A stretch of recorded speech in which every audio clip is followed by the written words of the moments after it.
So we are down to one last game here in our 2016-2017 broadcast schedule on PrepSpotlight.tv, and it is the Egan Wildcats and the Red Knights of Benilde St. Margaret's. A fantastic final in the offing here at Chanhassen as these two teams wrap up the sporting year. I'm Charlie Beatty. Scott Cater, the head coach of the Bloomington Jefferson Jaguars, is along with me, and this game is being brought to you in part by Hazelden Betty Ford Foundation, treating addiction and transforming lives. By Comcast, find the best cable TV and internet packages with the Xfinity Double Play from Comcast. And by the Urgency Room, in fast and home soon. By Visit Duluth, plan your authentic Duluth getaway now. And by True Lacrosse Minnesota, experience the true difference with True Lacrosse Minnesota. Well, we turn our attention to the final here tonight, and Scott, we talked about this with both of these teams throughout the tournament. We will start with Egan, because you've talked about it. This team looks like chaos. You said you think you may have spotted a method to the madness. What is that method? Yeah, and watching the semifinal game up close and personal, and then also watching it back again on tape, I mean, you can really see how that everything goes through Brandon Wirtz, number 8. Now, you might notice, well, that's kind of obvious since he's the leading point getter, but what you don't notice is that he actually sets up on the right wing over by where you see the numeral number 20 on the field, and he'll plant kind of right there. And then the other two off-ball attackmen will initiate behind, and then they'll rotate through on a midi invert set. So they'll bring a midi behind, and then what they'll do is they'll set a pick for a guy to get his hands free, and then all of their movement that they're running on offense is this mirrored set. So if some guy goes down the right alley, they're mirroring on the left. If somebody travels down the left alley, they're mirroring on the right. And so I'm looking forward to watching this again up close and now in a state championship game, what they've been working on all season to get here, and then the high level of execution they've been able to pull off all year. Well, from organization that doesn't necessarily look like organization to organization that is absolutely to a T from Rob Horn and his Benilde St. Margaret's Red Knights. Yeah, Disciplined, focused, scripted, set. Those are the words that come to mind when I think about the Benilde offense. And so what it is, though, number 1 is it's midi strong. So you've got 3 strong midfielders in 24, Quinn Eland, 22, Ben Sheeran, number 19, Brian Arnold. The 3 of them are the initiators. They will look to then create some offense, and then you've got quick-handed or sure-handed quick attackmen who like to finish on the inside for the Red Knights down low. So you can't, yes, we're going to focus on the middies, but the finishing style and the way they close out the deal at the attack has been a strength for them all year. And the way they got here, Egan with a romp in the quarterfinals, 19-8 over conference rival Lakeville North. They had to go to overtime to beat Matabidi, and it was Cole Powell, the junior midfielder, who finished it off just minutes into the overtime session. 12-11 was the final.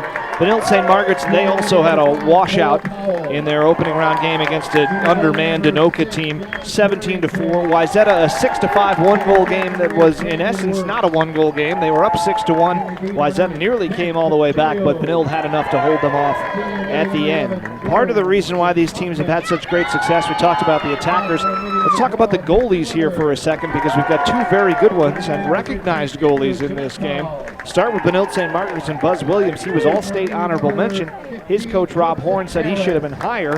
One of the guys above him was Jack Corrington of Egan. He's the All-American goalie, but what Rob Horn said is what Buzz has done is gone out and beaten all the guys that won awards above him, and he's right. He hasn't gotten Corrington yet. We'll see if he can do it today.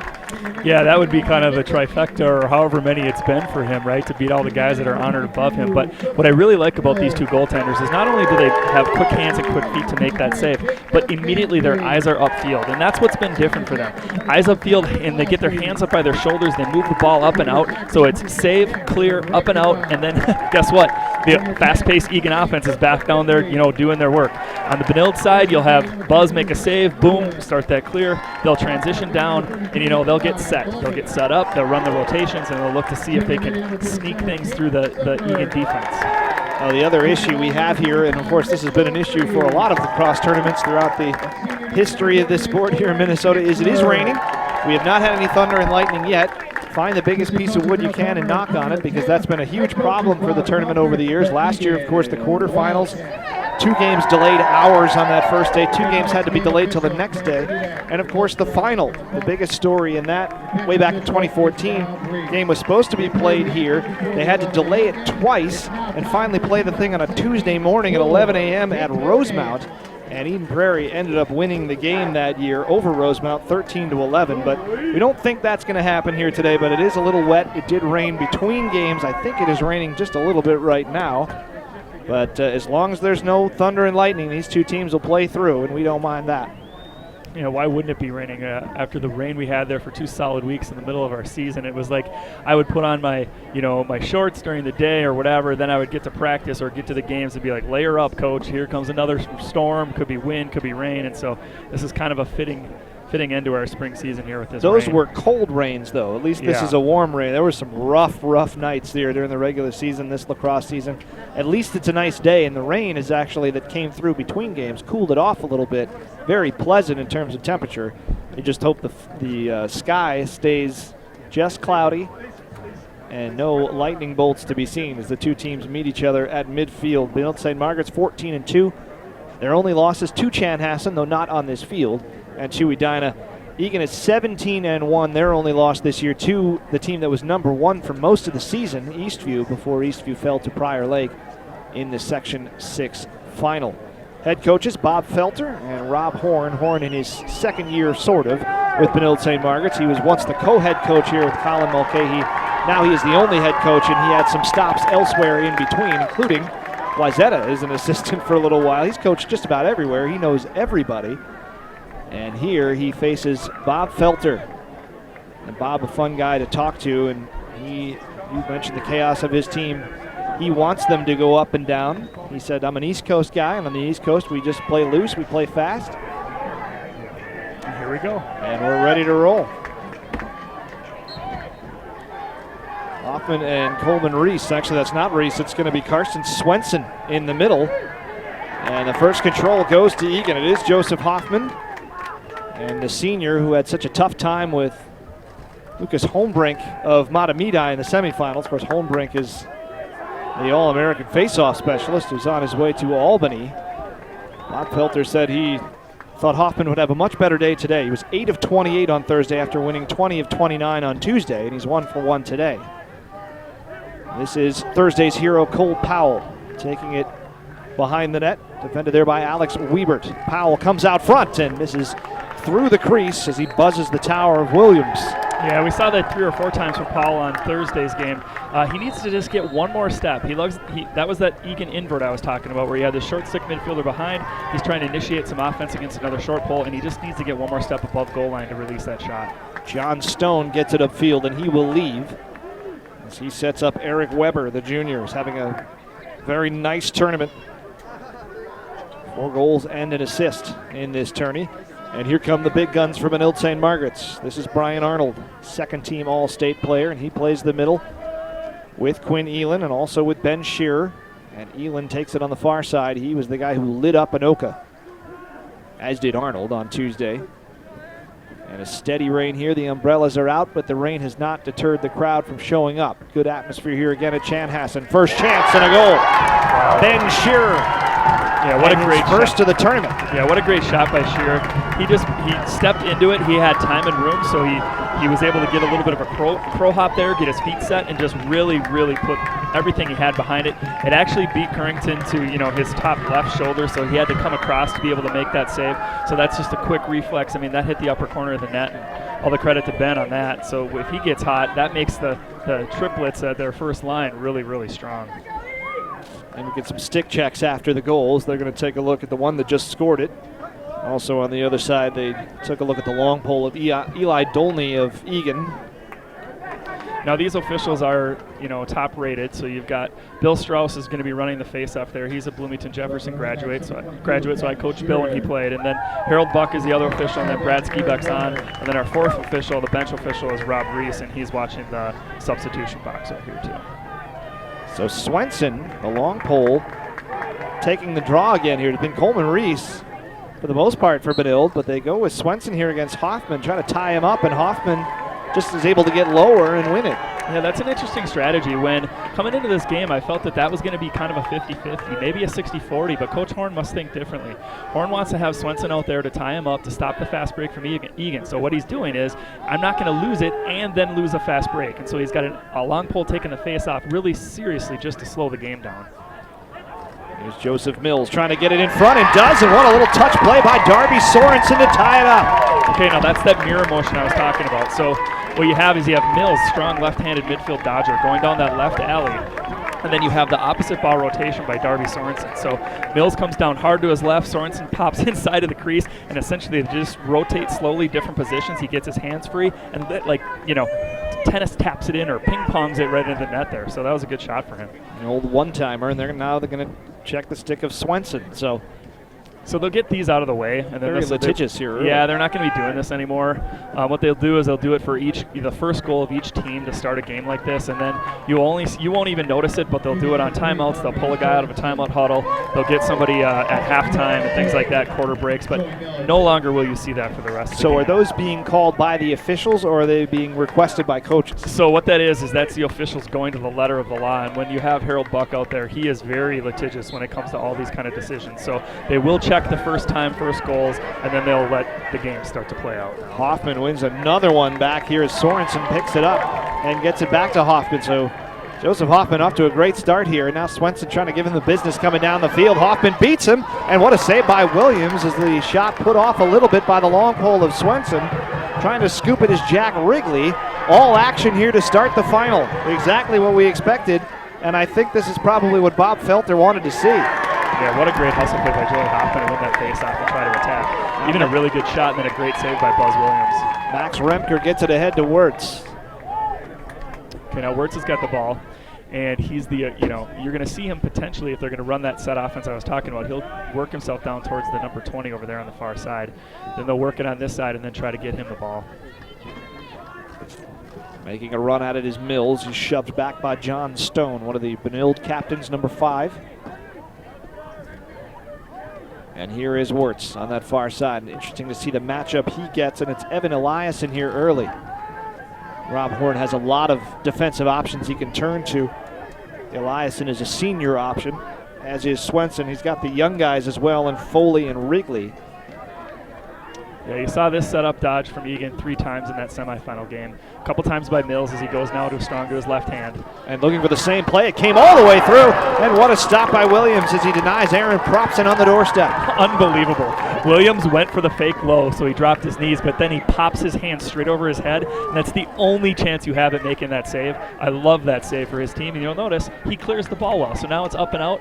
Benilde's got the ball on offense. Now Jack can set up some offense down there, and we'll see what happens. See how many times when Williams makes saves, the guy he looks for is Stone. Stone's job is to defend with a short stick and then get the ball up the field and then get off and let Arnold or Elin or Shearer come on. This is Elin, and he takes a whack from Mills.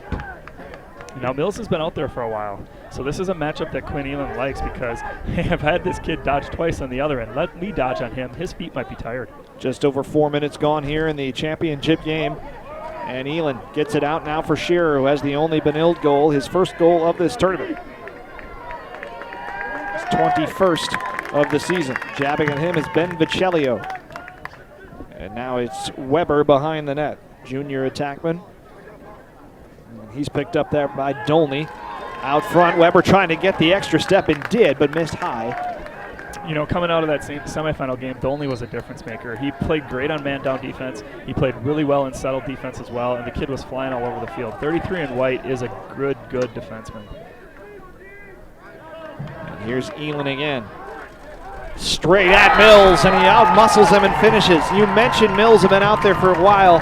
He just didn't have the gas to stay with Elin on that play. Yeah, what happened is Mills took the approach, and he had a nice approach, but then Elin stuck him to the right and then stepped around him on the left, and Mills just couldn't catch up. And so that all the work that Mills had done down here on offense kind of cost him a step or two there. Egan tried to slide. They were a little bit late, and Quinn Elin hits the back of the net with a great shot, nice bounce shot. They take a 2-1 lead here with 7:11 to go in the first quarter, and this game is already, you've got that feel of back and forth and back and forth. And so I really like what I'm seeing from both teams, and this is a fun game. Yeah, we looked at this field and thought we'd have a tight tournament. So far we have, with the exception of a couple big blowouts that these two teams were involved in the quarterfinals against unseeded teams. Semifinals were great. The other two quarterfinals were fantastic, and the final is shaping up to be a pretty good one as well. Egan wins another draw, and coming straight at it is Sorensen again. Sorensen, who did not score on Thursday but did have a hat trick in Tuesday's win, on the board already here tonight. Coming out from behind the net is Isaac Pfeiffer, the junior, with 52 goals on the year. They find Wirtz. He's the big scorer, and he misses wide. Wirtz on the year, 68 goals. And if he has a good day, he could become the state's high goal scorer for the year. Sam Lindahl of Tartan has 72, but of course he's done. I'm sure Wirtz would take 1 goal and a win over 5 goals. Okay, so now I heard the Egan coaches call for this. So they wanted to have the short stick matchup that they got. They earned this. They worked the ball around until Sorensen had it against a short pole, and now they're going to dodge from behind. Sorensen coming out against Wiebert. Coming over to help there is Seamus Foley, one of those very good freshman defenders that Rob Horn has at his disposal. What I really liked about that is the slide came, but then Egan kept moving the ball. And the ball moves faster than the feet, so they were able to get the ball all the way around to the other side. Yeah, I know that, Cole Powell didn't do anything with it, but at least it was there to stress the defense. Now Mills playing a lot of minutes here in this first quarter. Getting away from Swenson, and he hit the outside of the net, went just barely right around the edge of the crease. That was very close. And then a good battle behind the net as Eliason and Wirtz wrestle with each other, and coming in to sneak it away was Pfeiffer. Oh, pardon me, that's actually Powell. Here's Pfeiffer. And he'll take a run at Will Hodder. And he'll take the long shot as well. It's going to take a lot to beat either one of these goalies from there, and that one misses wide. Yeah, Pfeiffer is so quick. I mean, he moves his feet. He does that little jab step and goes the other way. Well, falling down there was Powell. Didn't stop him, and the flag comes out late. And they're going to get Hodder on this one of the other senior defenders. Yeah, Brad Skibeck didn't like that because it was directly from behind. So the official is standing up here at the top of the box, and he watches the red jersey drive him through on the back of his numbers. And so he's going to call that every time. So that's an interference call. So now we get our first look at the Egan man up. Right now it looks like they're setting up in what's called a 1-4-1. So you have 1 guy behind, 4 guys across the middle, and 1 guy up top. Typically you do that when you have a sharp shooter up top. Right now they've got Powell up there instead of Wirtz. So it'll be interesting to see if they rotate out of this and get Wirtz up top.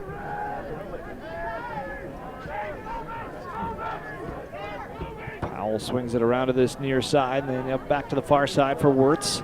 Pfeiffer trying to sneak around, and a good defensive play by Eliason with that long pole. Yeah, it just seems like Wirtz is super comfortable over there standing by that number 20. Here he is again, trying to shake Foley. Low to high, low percentage shot, but they keep possession.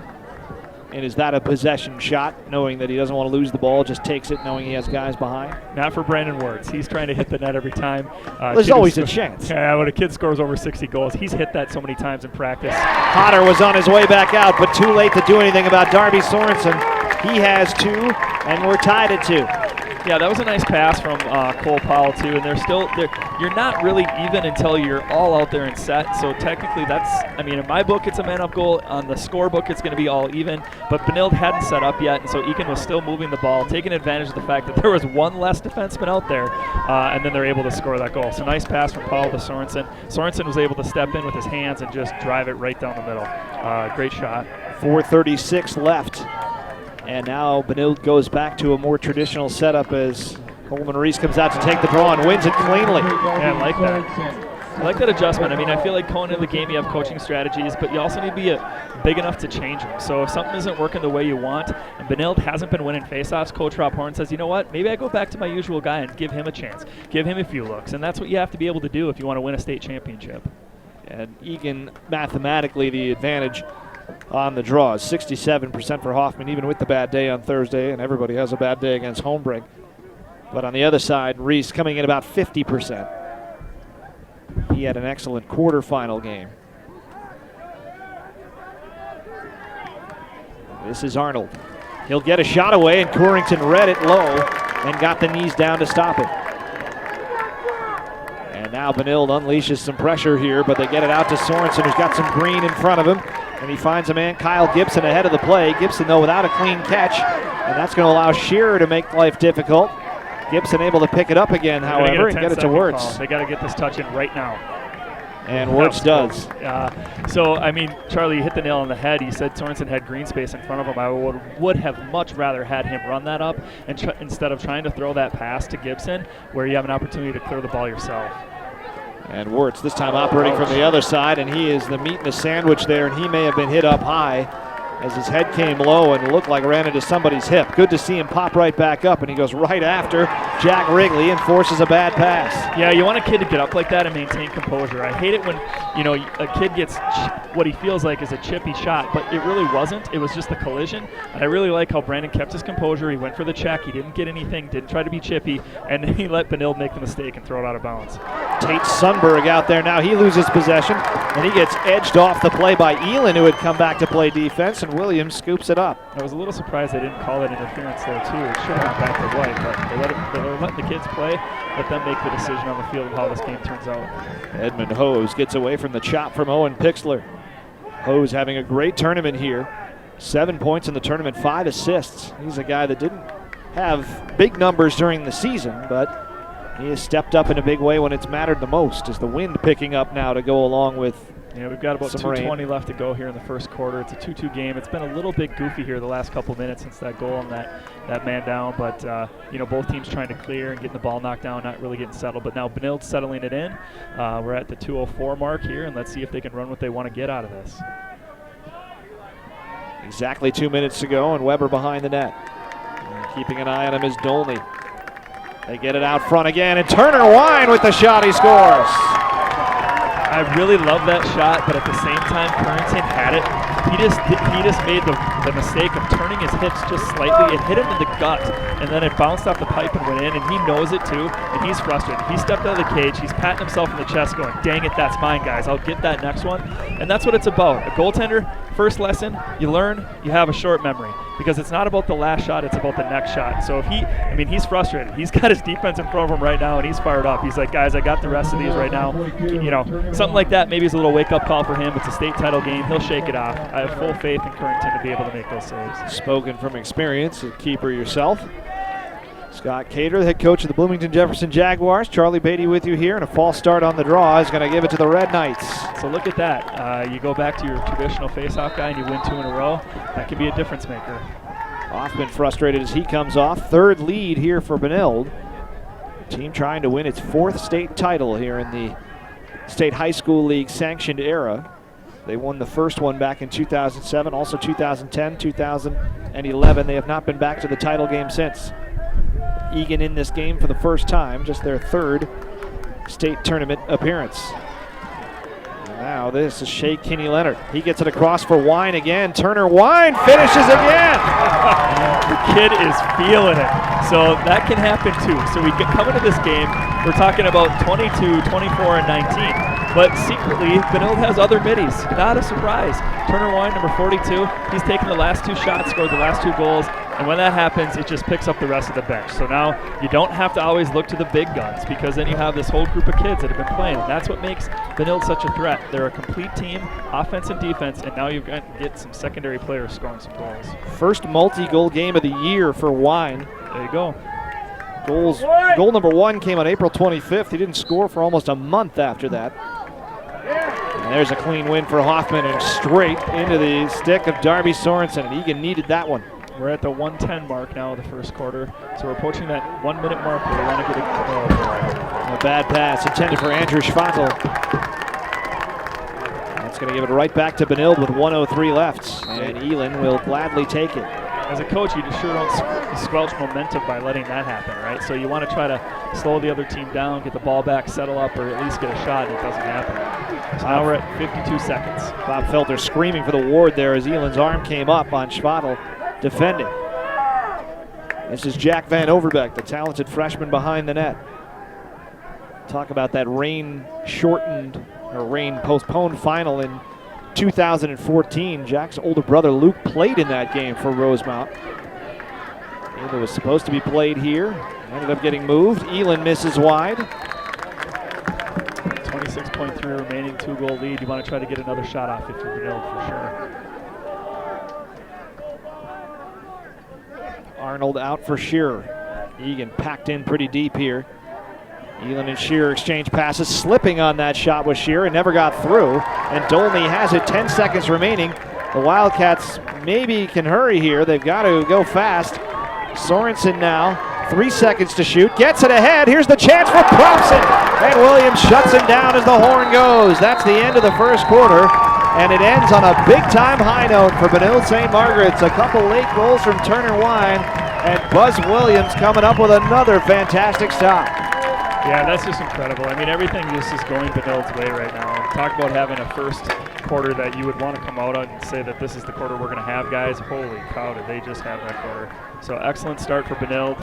Egan's by no means out of this game. It's 4-2 in the way that they score and the way they can put up points and the way they can pass and clear and push in transition. You know, it's 4-2 Benilde, but it's 36 minutes of stop time lacrosse ahead of us, so there's a lot to go here. Absolutely a long way to go. We'll step aside for just a second. Great first quarter of action here from Chanhassen. Stay with us. The boys championship game coming back, quarter number 2 in a moment on PrepSpotlight.tv. Got a problem more urgent than urgent care? Not so emergent to be a full-on emergency? Want an altogether great experience? Well, then you're on the right path. The Urgency Room. Better service, better wait times, better experience. The Urgency Room. Prep Spotlight wants to help student athletes in their quest to take their games to the collegiate level. Contact the email below, editor@schoolspacemedia.com. If you are interested in a recruiting video you can send along to college coaches. Doesn't matter the sport, we can assist in putting together a high-quality piece that can help set you apart. Again, that email address is editor@schoolspacemedia.com. Studies show that the younger a person starts using drugs and alcohol, the more likely they'll become addicted. Know the signs and symptoms. Find the resources families need at hazeldenbettyford.org/families.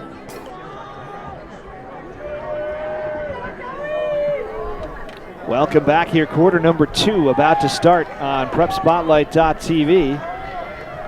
Hoffman and Reese in the middle.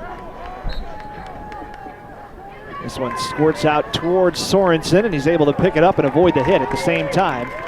And Egan gets the first attack of the second quarter. Charlie Beatty, Scott Cater with you, Kid Callis on the camera here.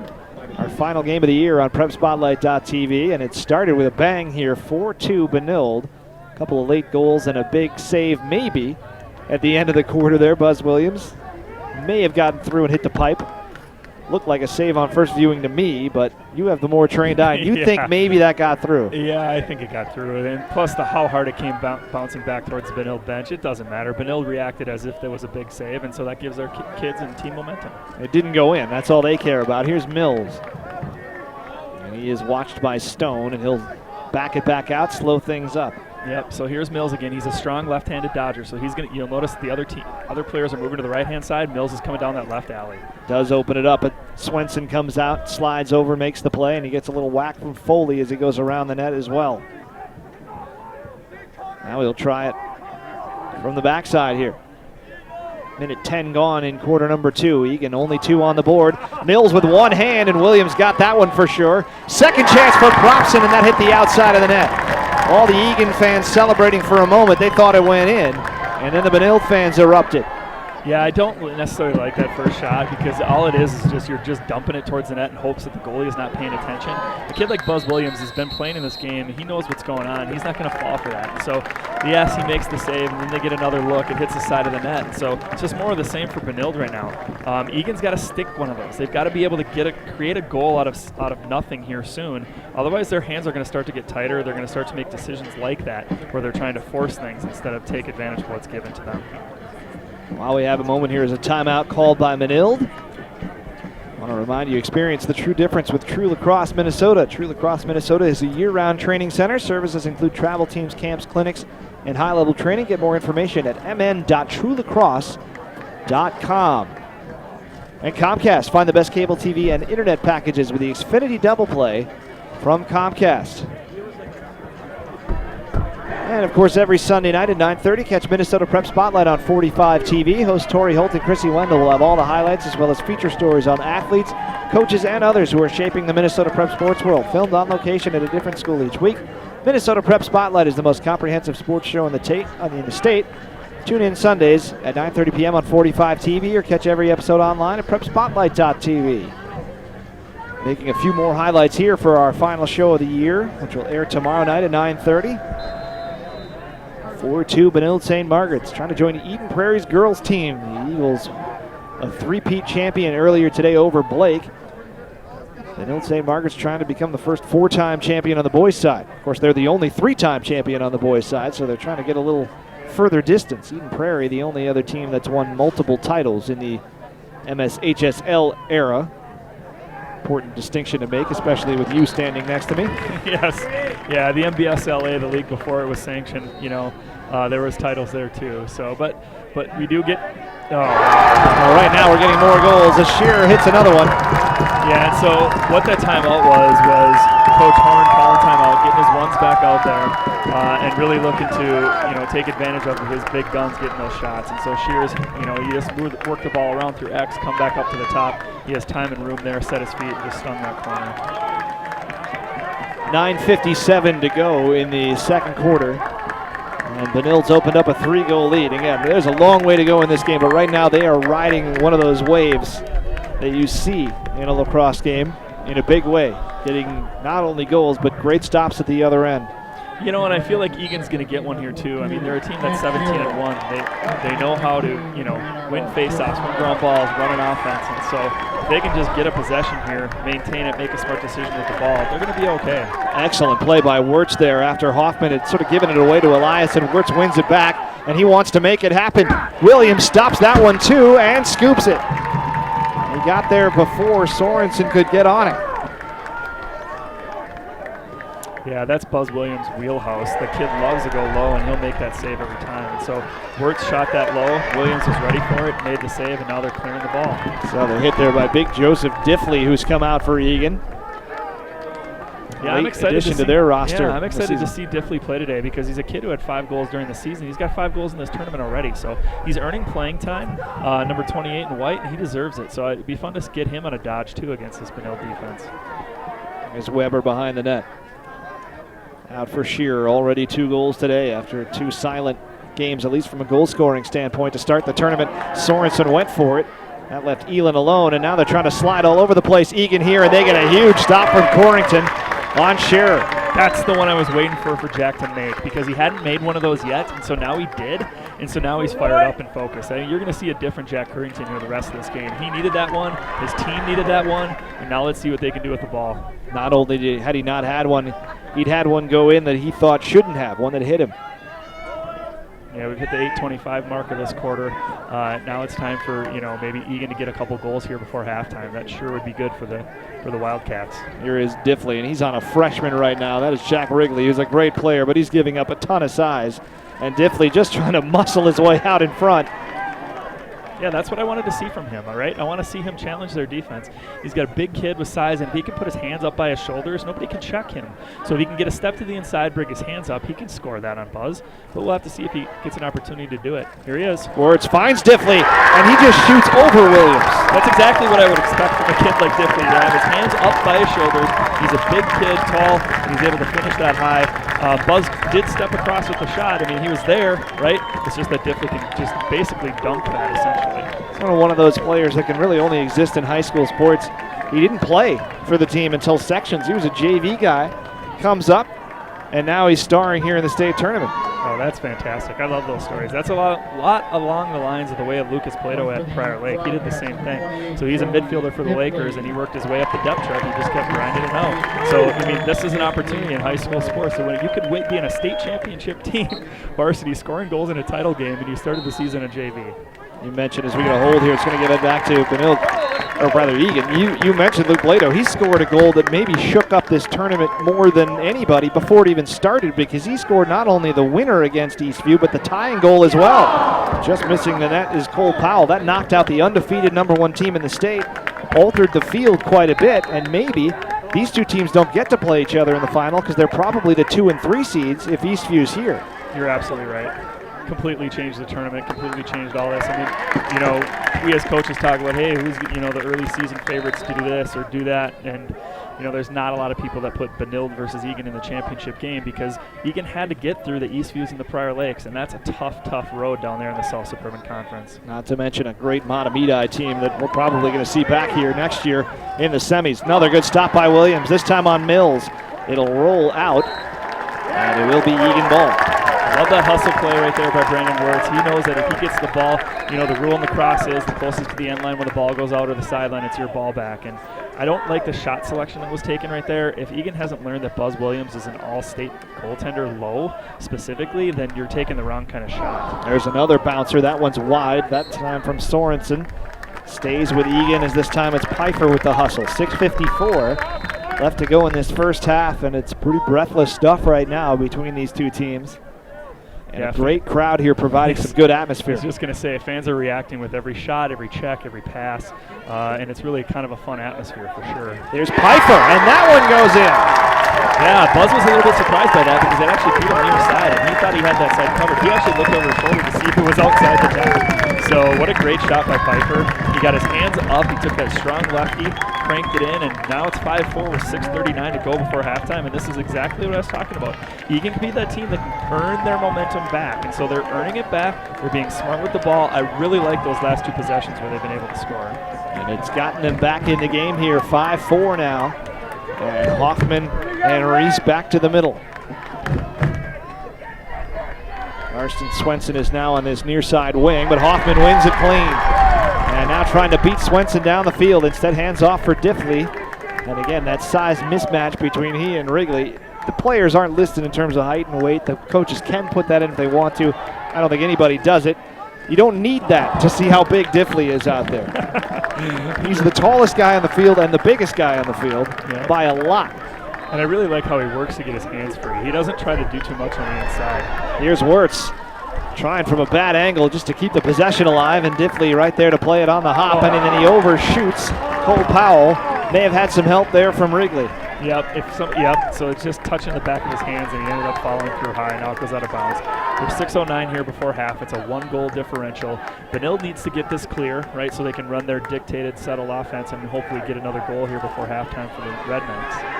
And Williams, and he can get it across himself if he wants to. He can take it all the way in if he wants to, and he will fire, and he misses by a lot, but I will tell you, that's a possession shot. So the one you asked about Brandon Wirtz earlier, no.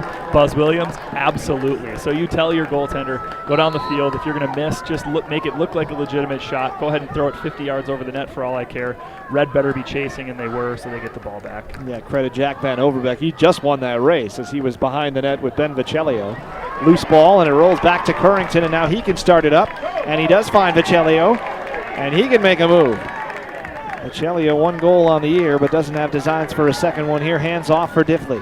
Yeah, I was talking about Golney in the first quarter too, and Vicellio has been playing great in this tournament as well. Not only is he a force on defense, but he also in the clearing game, right? Jack Currington likes to hit him. He moves the ball up and out, and he makes a great pass across the field.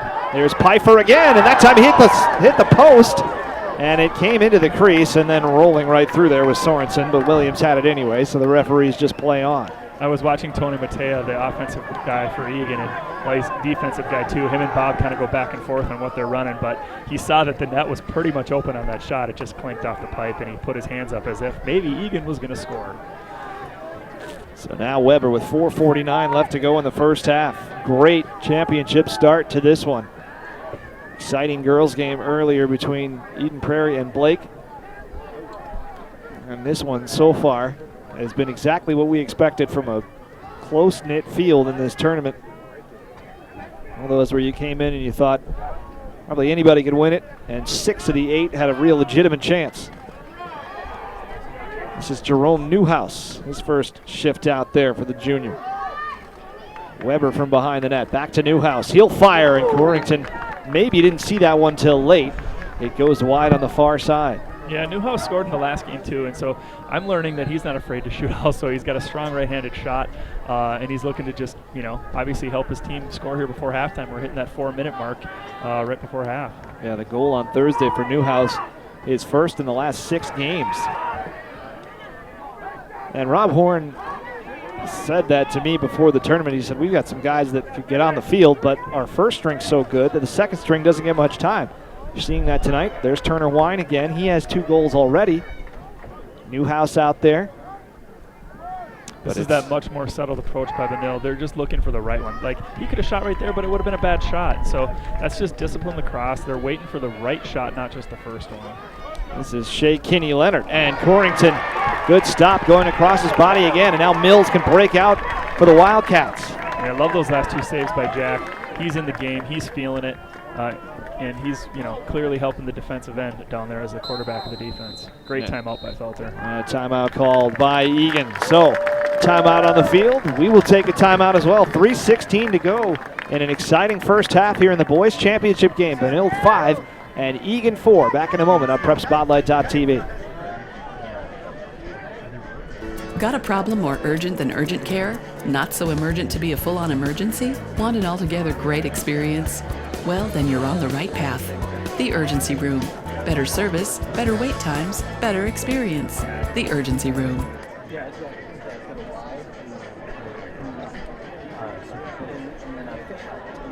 Did you know teenage girls are not immune from addiction? 2/3 think drugs can help them deal with their problems. Know the signs and symptoms. Trust the experts at the Hazelden Betty Ford Foundation. Find resources at hazeldenbettyford.org/families. Your home for Minnesota high school sports is PrepSpotlight.tv. Dozens of free live stream games each week. Catch all the action live or on demand. If you miss an episode of Minnesota Prep Spotlight, you can see them all right here on PrepSpotlight.tv.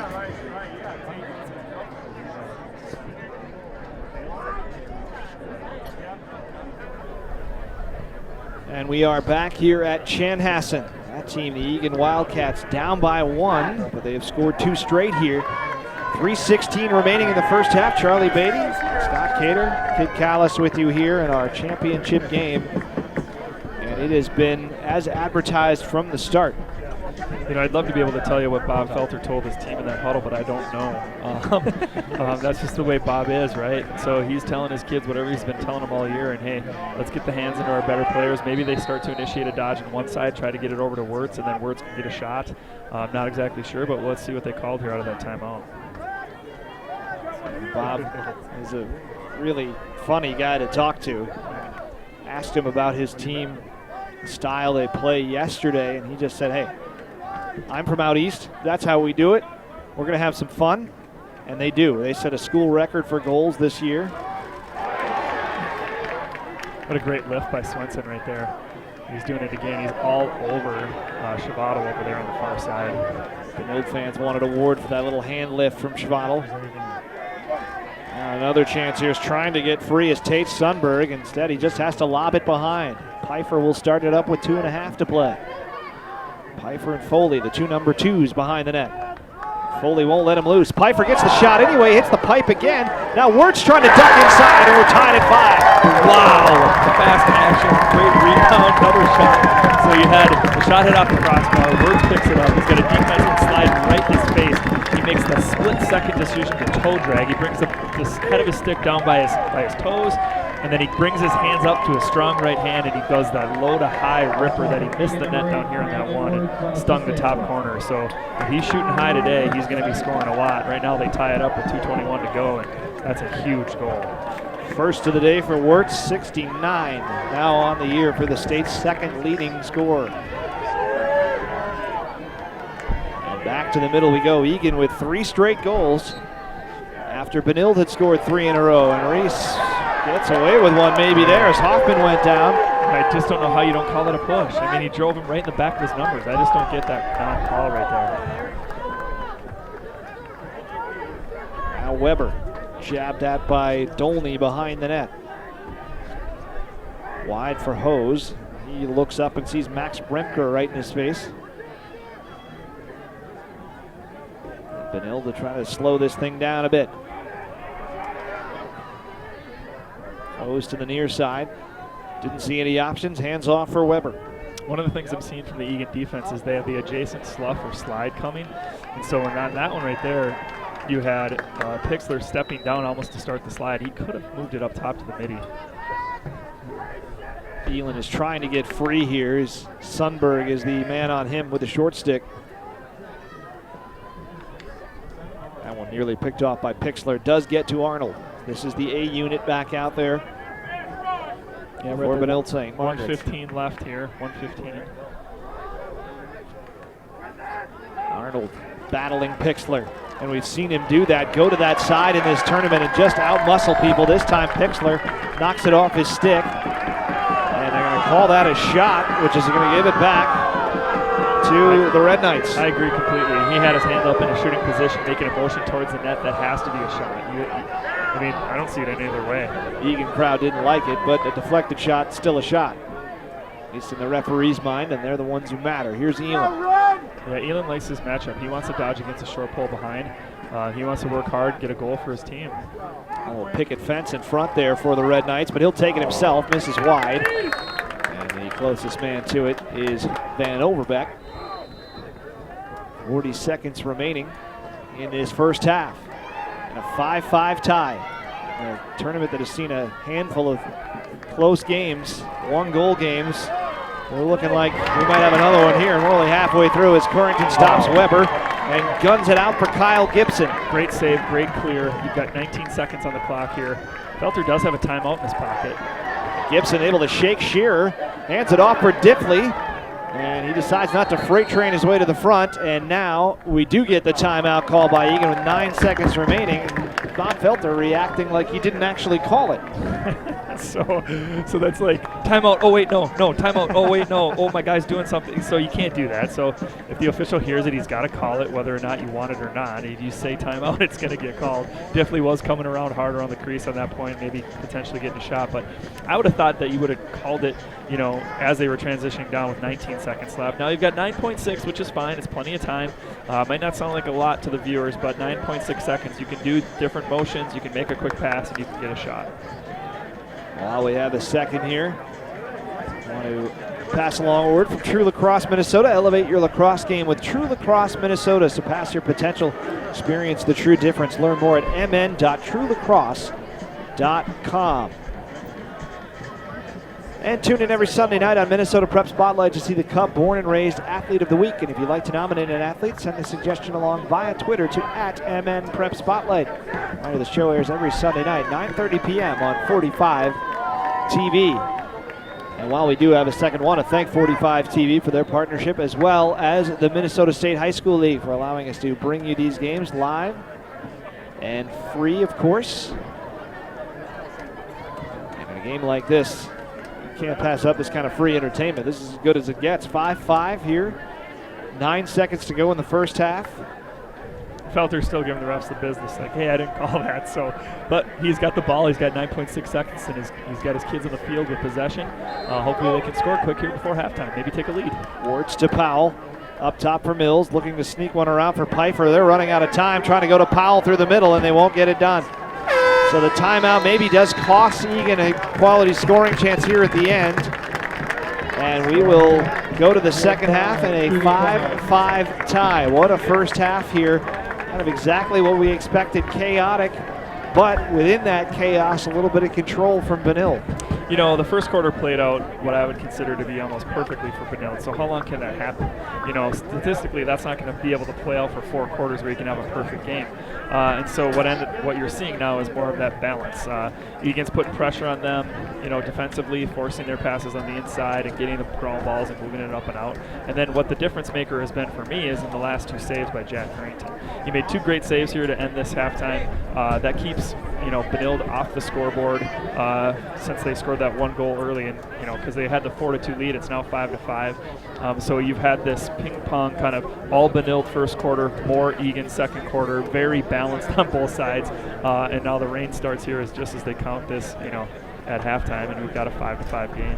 Yeah, the rain comes down just as the halftime hits, so the fans duck back for some cover. There really isn't a whole lot here at Chanhassen to work with, but they'll try to find some. We will take a break. It is 5-5. Egan and Benilde St. Margaret's. Don't go anywhere here during this championship game on PrepSpotlight.tv. Studies show that the younger a person starts using drugs and alcohol, the more likely they'll become addicted. Know the signs and symptoms. Find the resources families need at hazeldenbettyford.org/families. Got a problem more urgent than urgent care? Not so emergent to be a full-on emergency? Want an altogether great experience? Well, then you're on the right path. The Urgency Room. Better service, better wait times, better experience. The Urgency Room. Prep Spotlight wants to help student athletes in their quest to take their games to the collegiate level. Contact the email below, editor@schoolspacemedia.com. If you are interested in a recruiting video, you can send along to college coaches. Doesn't matter the sport, we can assist in putting together a high-quality piece that can help set you apart. Again, that email address is editor@schoolspacemedia.com.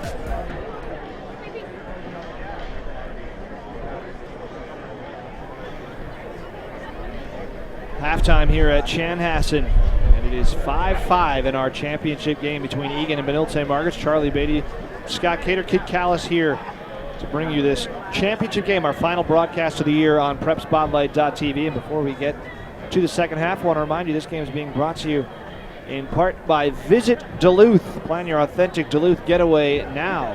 There's big doings up in Duluth today. The Grandma's Marathon being run. Also by True Lacrosse Minnesota. Experience the true difference with True Lacrosse Minnesota. True Lacrosse Minnesota uses a peer approach. Passion, energy, expertise, repetitions. Find out more at mn.truelacrosse.com. Also by Hazelden Betty Ford Foundation, treating addiction and transforming lives. And by Comcast. Find the best cable TV and internet packages with the Xfinity Double Play from Comcast. Finally, by the Urgency Room. Looking for fast care for your injured sports star? Visit the Urgency Room in Egan, Vadnais Heights, and Woodbury. Open 365 days a year. The ER doctors at the UR are always prepared. From breaks and sprains to concussions and chest pain, they've got you covered. Get to the Urgency Room and get back in the game fast. Also, one more thank you to 45 TV for their partnership and allowing us to bring you this game as well as the Minnesota State High School League. And one last one, of course. Don't forget to follow us on Twitter at MN Prep Spotlight. You can keep up with all things Minnesota Prep Spotlight, the latest prep sports news, links to streaming broadcasts, and more. That's at MN Prep Spotlight. Halftime here, 5-5 our scores. The rain coming down at Chanhassen, but still no thunder and lightning yet, except on the field between these two teams. It's Benilde St. Margaret's and Egan giving everybody a show here at Chanhassen. We'll be back in a moment on PrepSpotlight.tv. Your home for Minnesota high school sports is PrepSpotlight.tv. Dozens of free live stream games each week. Catch all the action live or on demand. If you miss an episode of Minnesota Prep Spotlight, you can see them all right here on PrepSpotlight.tv. Did you know teenage girls are not immune from addiction? 2/3 think drugs can help them deal with their problems. Know the signs and symptoms. Trust the experts at the Hazelden Betty Ford Foundation. Find resources at hazeldenbettyford.org/families. Prep Spotlight wants to help student athletes in their quest to take their games to the collegiate level. Contact the email below, editor@schoolspacemedia.com. If you are interested in a recruiting video, you can send along to college coaches. Doesn't matter the sport, we can assist in putting together a high-quality piece that can help set you apart. Again, that email address is editor@schoolspacemedia.com. Got a problem more urgent than urgent care? Not so emergent to be a full-on emergency? Want an altogether great experience? Well, then you're on the right path. The Urgency Room. Better service, better wait times, better experience. The Urgency Room.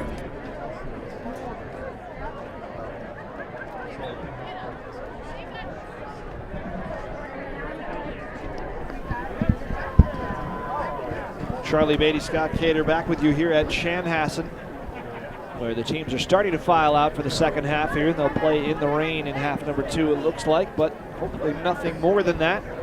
And Scott, as we look ahead here to half number 2, obviously, you mentioned it, everything went Benilde's way in that first quarter. Egan with the late surge seemed to have the momentum when the half ended.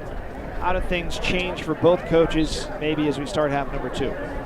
Yeah, I don't know if you're going to have a bunch of big changes because these teams are so deep at all positions. You've got strong attackmen, midfielders, and defensemen on both sides, and so I just feel like you're going to see this back and forth. You're going to see streaks or runs like we do in the game of lacrosse. You get your 3-goal run, our team gets our 3-goal run, and it kind of goes back and forth that way. And then we'll just have to see that if it continues to play out that way with the emotion that we're having on both sides, the excitement and the positivity from the benches and the fans, you know, kind of who gets that last face-off, who gets that last possession and goes down and scores. So you've got offensive stars abound on both teams. You've got 2 in this game, 1 on each side, neither of them on the board. Brian Arnold for Benilde St. Margaret's, who hasn't had a ton of chances. Aaron Propson's had a couple of good ones, but hasn't finished them. Neither of them scored. Are you worried if you're the coaches, or do you have enough depth that maybe it's just that day where those guys aren't the ones that put them home? Yeah, all that stuff kind of ebbs and flows throughout the season. You'll have one game where somebody had a matchup where the defenseman was better than the other guy, and so that's what your line mates help you just do for you. So a line mate will say, hey, I got to step on this guy, I'm going to move, I'm going to dodge, I'm going to get my hands free and then make the pass to the next guy. And so maybe that's the type of matchup situation that we have in this game, where somebody's going to get 2 or 3 goals that normally doesn't, and the other lineman has been the guy who's been the initiator, the aggressor, forcing the defense to react to him so he can move the ball to his teammates and put it in the back of the net. Well, the goals in this one for Benilde St. Margaret's, Ben Shearer has 2, Quinn Elan has 1, and Turner Wine, the more unknown commodity, he has a pair in this game after getting himself back on the board in the semifinals, 2 here in the finals.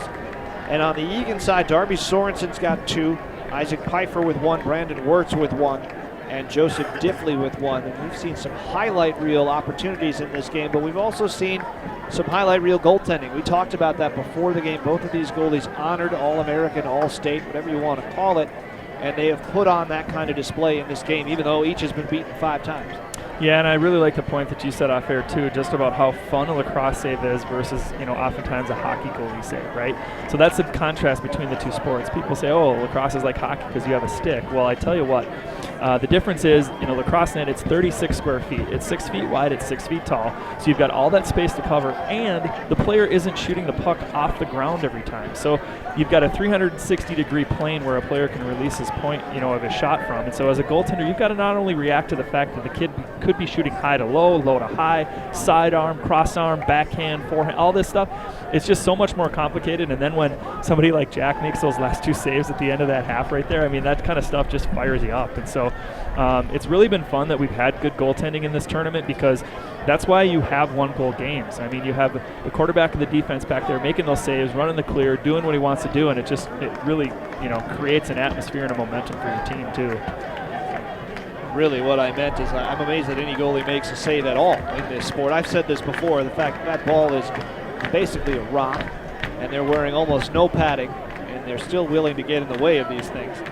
But excellent work by both of these guys in this game. About a minute to go here before half number 2 starts. Just one last reminder, this game being brought to you in part by Comcast. Buy the best cable TV and internet packages with the Xfinity Double Play from Comcast. By Hazelden Betty Ford Foundation, treating addiction and transforming lives.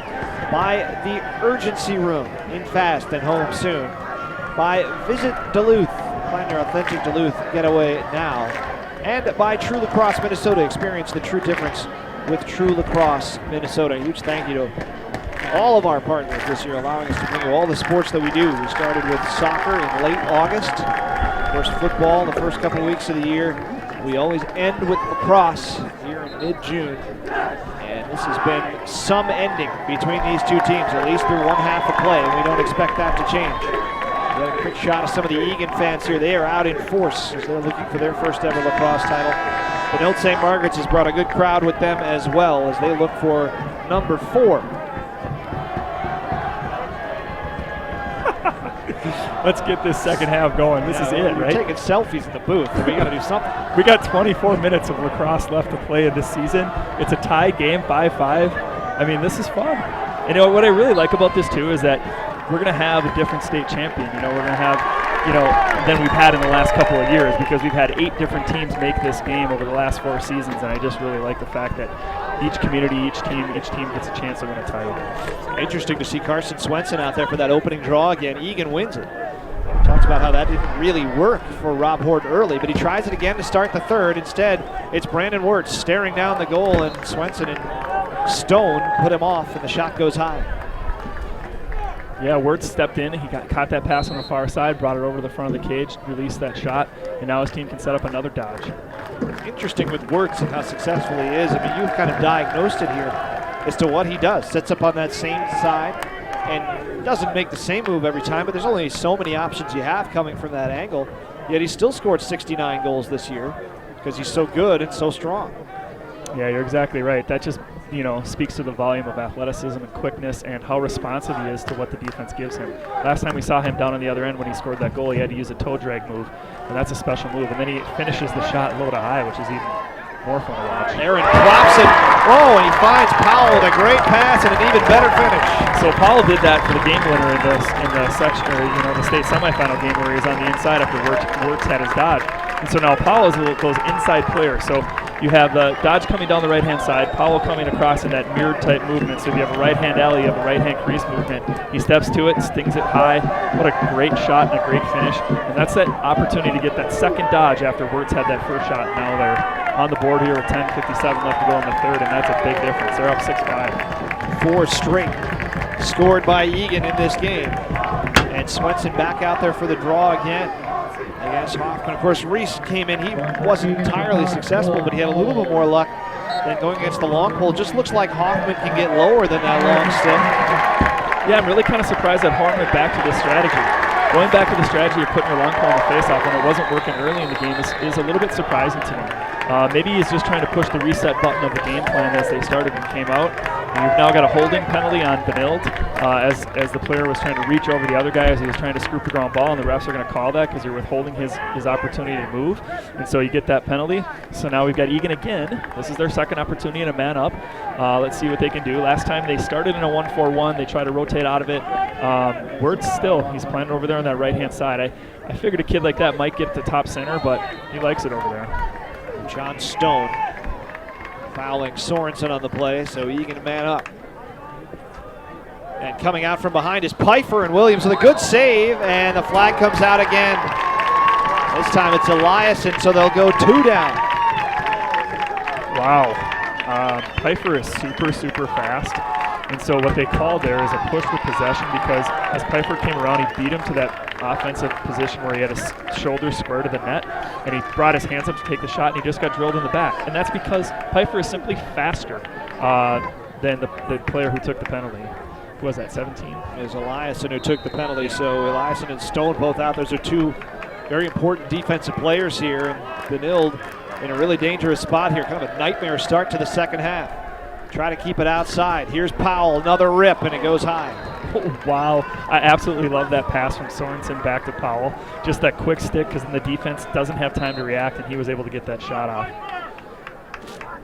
One of the defenders out there is Ryan Tucker, number 16. He hasn't played much tonight, so he only got 4 out there. Stone hustling back out now, trying to get there before the shot comes, and it is ripped wide by Wirtz. This is where you spend all that time on the wall for a reason. So that wall work that you do all season, in season, off season, etc., is just for quick passing. And so when you have 2 men up, that wall work pays off because you're pass, and then somebody can get a shot. And Egan scores just before Hodder could come back out, and they lead it now 7-5. Yeah, and that's time and room for Wirtz on his favorite spot on the lacrosse field.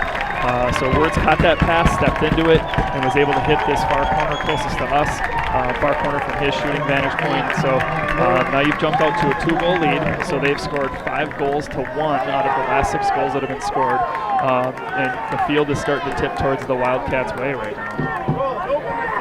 That shot had so much steam on it that it came out so fast. Hodder sprinting back out on the field, threw his arms up like it had hit the post. Yeah, he wanted to go pick it up, right? Keep this thing going. So minute 58 here into the third quarter, and Egan continuing to roll. They've now scored 5 unanswered goals.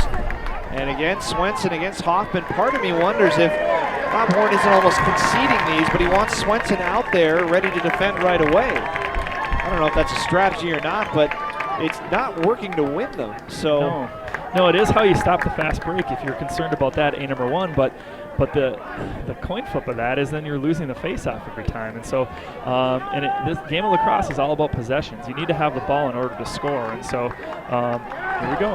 Wirtz again, and this time a little touch shot, and it does go in. Pardon me, that's Sorensen.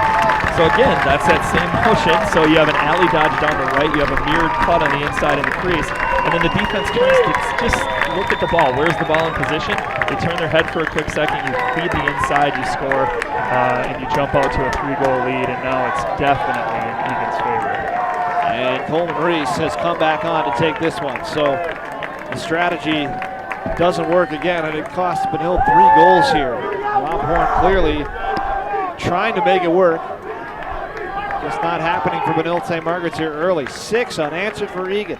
Yeah, you got to put Reese back out there. And so then you get Egan super excited and they false start. So now Red gets the ball, exactly what you want. So we'll see. Benilde, of course, had a 3-goal lead in the first half. Egan came back from that. So, of course, this is nothing right now. They just need to get some possessions. They haven't had one yet here in the second half. Nearly 3 minutes in, they've given up 3 goals. Part of that while down 2 defenders. And now Brian Arnold comes back on. Elin is out there. Shearer is out there. Hose, Van Overbeck, and Weber are the attacking 6 here for the Red Knights. This is Shearer, 2 goals in the first half. Yeah, it really looks like Benilde's just waiting to identify who has the short stick and taking it behind and looking to invert. They're midi strong, and now they're trying to capitalize on that midi strength and just say, hey, you know what, we're going to dodge against a short stick, and that's what we want to run. And it is Shearer, and he will rip and score. Isolated on Mills, exactly what you talked about.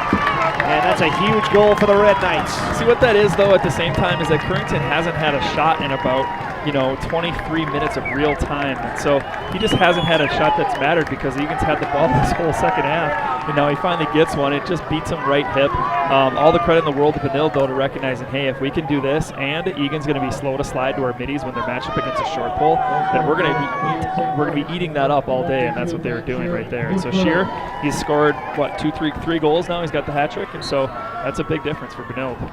Shearer with a hat trick one way, Sorensen the other way for Egan. Big chop there from Reese, but they get it away, and the shot by Wirtz misses the net. The way the season's been going, everyone in this half of the stadium was like, okay, that's going in because it's pass shot. Well, it is a state championship game, and so you don't get every bounce going your way. Now Powell. Swenson working him over as he comes around the net. The back pass for Wirtz takes an awkward hop, knocks it away from Eliasson, trying to keep it alive, and a good pick by Swenson. Man, Swenson's got a magic stick. He reaches down, he's able to scoop that up, flip it over, get the ball back, and then he gets checked as he's he gets checked as he's coming across. And then we have Pfeiffer pick it up, and Pfeiffer's got the ball in possession, and he gets shoved from behind. So they're going to call it every time. When a player's got the possession of the ball in his stick, and then he gets shoved, 30-second penalty. You see the frustration from a handful of Benilde St. Margaret's players after that call. Who they called it against is my question. I think they got Stone. But the players are taking a knee, not next to the bench, but in front of the tent, so we can't see them when they're actually kneeling. Wirtz and now Pfeiffer trying to go right through the middle. That's a dangerous pass, and that's going to roll all the way back, it looks like, and it does. It's too bad because it was tipped off of Swenson, and so the officials kind of missed that in my opinion because the deep holes had their sticks up in passing lanes, and it bounced off Carson Swenson's stick, and the refs just didn't see it, so now they gave the ball to Red, but it doesn't matter because they're double teaming on their... Oh, what a play by Weber on Pixler. And he can kill a little time here, and that allows Benilde to get back to full strength as Arnold comes on as the 6th man. Yeah, that can be a game-changing play. I mean, that can tip it back your way because now you shouldn't have had the ball and you stole it back, and now your team's got possession. You're looking to run your offense and maybe some dodges out of this with 7:23 before the end of the third. I mean, I think that can be something that definitely the Red Knights can start to feed off of.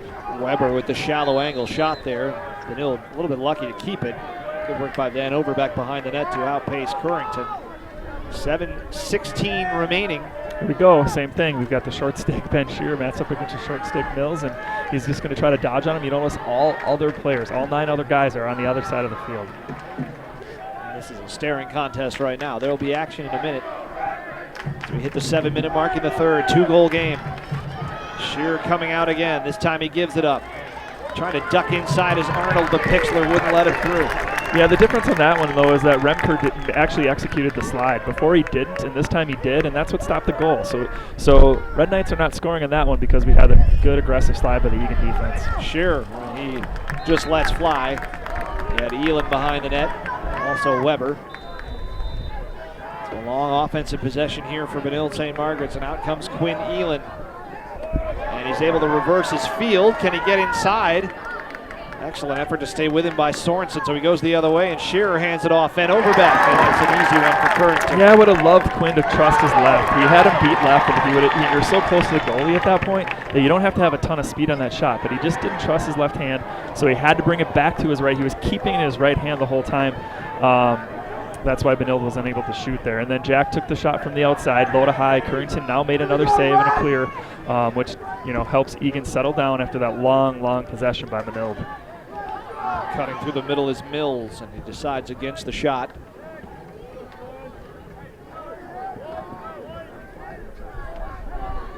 Yeah. Swenson again behind. Yeah, Swenson sees Mills back up that close to the end line. And Mills fights through him. He may have gotten away with a ward there, but he scores the goal. That's effort. I'm telling you right now that's a lot of times in lacrosse that goal does not go in, but because Mills had spent that time on defense and he comes down and plays offense, and then he initiates a dodge down there by X. He backs up kind of towards the yellow end line, and that's when Swenson made the aggressive approach to him because he wanted to push him out the back and maybe get the ball back. Well, Mills responds. He dodges hard to the net. Slide comes. He sees through it, gets the shot off, and hits the back of the net. Now we're the 5:42 mark of the third, and they're up by 3 goals again. 20th goal of the year for Mills, his third of the tournament. 5:42 left in this third quarter. Egan has matched their largest lead with a clean win for Coleman Reese, and Hoffman chops it away. Luckily for Benilde St. Margaret's, it goes straight to Edmund Hose. He gives it up, and they'll set it up with Weber behind the net. He's watched back there by Dolney. One of the things you don't consider is that what a 3-goal lead does to your defense. Right now I'm seeing aggressive defense by Egan. And it doesn't matter as Weber bounces it in. It sure does. I see a little hop in their step back there, but that one actually cost him. So if you lunge a little bit, Dolney lunge a little bit, and then was it Weber? So Weber just beat him on that and hit the. He just had an extra step, got his hands free as he turned the corner and shot and scored. So 9-7 with 5:19. That was a quick goal. His 5th goal of the tournament. He's really picked it up since the start of section play. 14 now. Points in playoff action for Weber. 5:19 left in the third. And Coleman Reese coming back to that face-off dot has really made a difference for Benilde St. Margaret's. Hasn't won every one. He went early. A couple of face-off. Yeah. Okay, I'm glad Brad Skibeck saw that because he punched his hands early. He won the last one perfectly timed and got it to himself up and out. And on that one, he just kind of guessed and went a little bit early, and now the ball goes back to Egan. Hoffman knew it right away. He just got up and jogged off the field. Tate Sundberg now for Egan. Ryan Tucker right on him as Egan switches it up just a little bit on this set. Kyle Gibson is out there. Schwadel's out there. Also out there is Joseph Diffley again. Pfeiffer stays out. Wirt stays out. Yeah, I'm guessing that Wirtz is going to bring this up towards the middle of the field, and then we'll have some type of a dodge with a motion men off and, kind of step to the other side of the field. Travato's staying over here, though. Elias in the defender. Wirtz will shoot himself, and somehow that found its way in. That's incredible. So that just tells you how hard he shoots. So if Buzz Williams can't get to that off-stick low shot, and he just simply gets beat by what looks like an easy shot, it's because that thing is moving. So Brandon Wirtz gets a full head of steam. He prepares that dodge, comes sprinting down the alley, and just releases it. And that thing has a ton of power. 71 goals on the year now for Wirtz. 4:31 left in the third, and Egan again has opened up a 3-goal lead. Nobody's been able to get anything more than that in this game. How does Wirtz catch Lindahl? What does he need? He needs one more to tie it. Okay. And Hoffman wins the draw. Let's see what he decides to do. He goes the other way and finds Diffley. And now Schwadel. Schwadel expected to be a much bigger part of the offense this year, but he had mono at the start of the season and really hasn't been able to play much. I imagine he's still trying to work his way back to full fitness all the way through.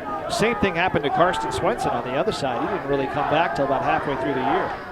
Here you go, same exact dodge we just had on their last goal.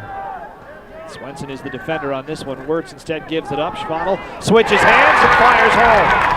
Okay, so what Egan did on that one is they set up the slide line. So Schwadel back. That's how they won their last game in overtime. The exact same motions, same movement, same dodge, same everything, except the personnel change between Schwadel and Powell.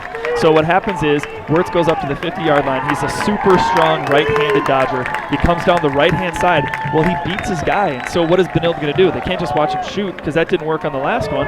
So what they do is they send the slide guy, and then you've got Schwadel standing there in front of the net with time and room. He just catches it, turns his body, gets square to the goalie, shoots and scores. The 11th goal of the season for Schwadl. This one flipped backwards towards Sundberg. And he gets there just ahead of Reese and keeps possession despite the challenge. And here they come again. Egan with their largest lead of the game. And Sundberg wants more. He fires and scores. Yeah, you're starting to see what happens when high school kids get up and when high school kids get down. And so you've got a team where nothing is not working, everything is working. And so when everything is working, you're winning faceoffs, you're hitting the back of the net from longer distance shots that normally don't beat like a Buzz Williams type of a player. And so everything's working for Egan. It all works, every shot, every pass, and right now it's just tipping their way with this 5-goal lead. And then you've got the team over here with Benilde where things haven't been successful in a long period of time. And so then it's kind of dialing up the frustration meter. And then it's also just, kids are like, dang it, I missed that pass or I missed that step, and they start to get frustrated. And so, but what you want to do right now in this timeout is talk to them about don't get stuck there. You guys, we had the lead in this game. We've played well against Egan. We've scored goals. So let's continue to work hard, settle down. We've got plenty of time. We're at 3:38 before the end of the third. We can crawl back into this if we play smart. It's the first goal since the section semifinals for Sundberg. St. Thomas Academy, so that's really only a span of 11 days, but still feels like a long time ago in the lifespan of these teams and their lacrosse seasons. To experience the true difference with True Lacrosse Minnesota, get social and stay connected with True Lacrosse Minnesota. Follow us on Twitter at True Lacrosse MN, or find us on Facebook by searching True Minnesota. Largest lead of the game for either team as Egan up by 5 here. They've scored the last 3. They're getting goals from all sources. Wirtz has 3, Sorensen has 3, but Pfeiffer, Powell, Schwadl, Mills, Diffley, and Sundberg all with 1. Yeah, it's pretty crazy that Benilde's given up 7 goals since halftime when it was 5-5, right? So you've given up 7 goals in under 9 minutes, and there's still 3:38 left to play. I mean, this speaks volumes to the attack of Egan. They're in general offense, and they're just trying to attack the net at all times. They're even setting up those dodges, whether they're setting them up top from the 50-yard line for Wirtz, or if they're setting them up from behind and trying to get that jab step with Pfeiffer, which is so fast. And scoring on man-up opportunities as well. So it's been a complete effort here in the third quarter by Egan. The only guy with 10 goals on the year or more without one today for Egan is Aaron Propson. And he's just on the bench over there, and he came over and tapped both Mills and Sundberg, who have scored in this third quarter on the pads. It's a great job. So he's staying involved even though he hasn't been a big part of the offense today. Yeah, but Propson had that special pass to the inside to Powell on that first goal of this quarter, which was really nice. So he's getting on the score sheet too. Wrigley with a long pass and a tough bounce for Elias, but he makes the play. Now Benilde's got to worry about the clock. Pfeiffer tries to throw his shoulder in, and he knocks it loose. That's Pfeiffer making a play in the riding game. We have a saying that we have for attackmen. It's called toe the line. That means you bust your butt until you get to the 50-yard line, and you just barely toe it. And you saw him try to stop his toes right at the 50 when he was riding.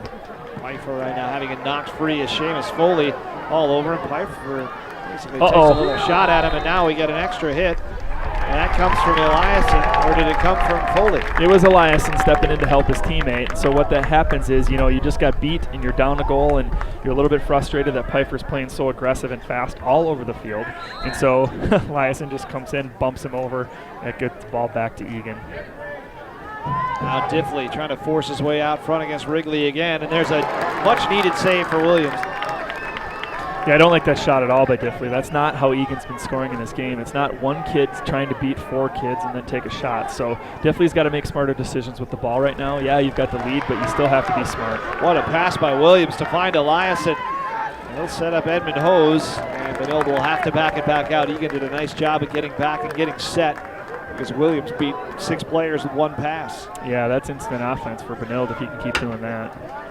They haven't had much going in terms of a fast break. They're not really that type of team anyway, but Egan has certainly denied any chances.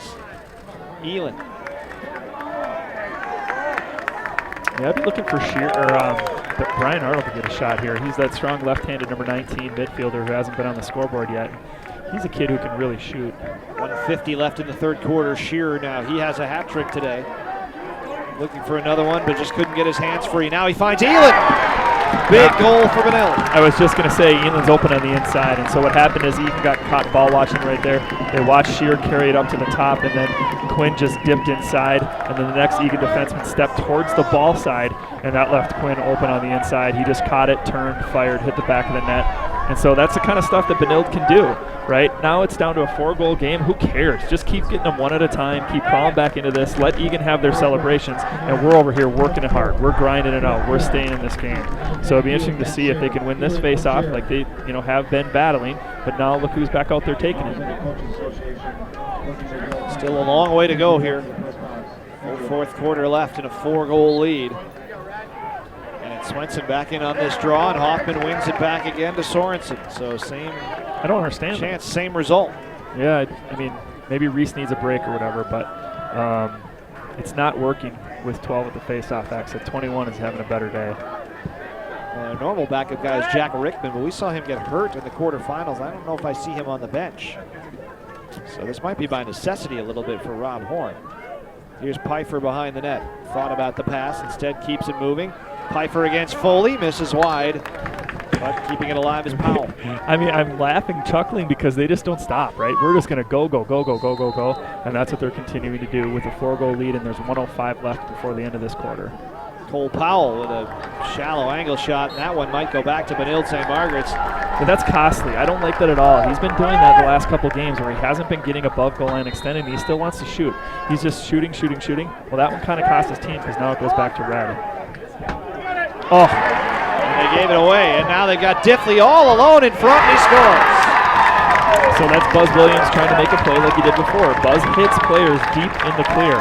And so he saw a player open. He attempted to hit him deep in the clear, but he just didn't see the white player between them. He jumps up, picks it off, moves the ball to Diffley. Diffley's going to score that. And so now Egan gets their, well, now what do they have? 5-goal lead back again. So second goal of the game for Diffley. And of course, he is the guy that had the goal waved off in the final seconds in the semifinal on Thursday. Thought he had the heroic winner, but instead it was Powell in overtime.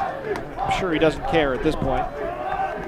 50 seconds remaining in the third quarter, and a 5-goal lead for Egan, matching their largest of the day. And a false start this time by Hoffman. Yep. A lot of those in this game. Yep, White went early, so Hoffman went early trying to guess, and they're trying to work that, official's whistle to try to do the best thing they can to get the ball back for their team. And so now we're at the 42-second mark, and Benilde's got the ball. I'm sure they'll look to get a short stick matchup and just go ahead and dodge. Now Weber, but he's on the long pole, and is digging into him is Dolney again, and that's Shearer. Shearer wants it. Weber has to go back out front. And then Elan's got the short stick up top. Here he goes. And Elan with the slide coming over has to bring it back out again. The help there came from Ben Vicelio. Elan again swings it behind, and now here's Weber.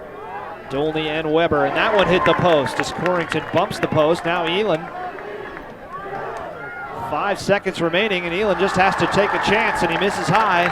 And Egan will take likely a 5-goal lead into the fourth. There's still 2 seconds left, but Benilde not coming from a great spot here. I don't think they really have much of a chance to get one going. Arnold just flings it in front. It's picked off and thrown the other way by Max Remker. And the Egan fans salute their team as they come off the field, leading 13-8. What a third quarter for them as they get 8 goals in the 12 minutes. Yeah, 8 goals in 12 minutes is pretty impressive. And if you look at the score sheet, that's from 7 different players. So you've got 7 different players scoring those 8 goals. That's a complete team by definition. So a lot of credit to Egan, not 1 or 2 players, but a whole team. 12 minutes left in the season. Benilde St. Margaret's needs to dig deep for a comeback. Egan looking for their first ever title. We'll be back next on PrepSpotlight.tv. Got a problem more urgent than urgent care?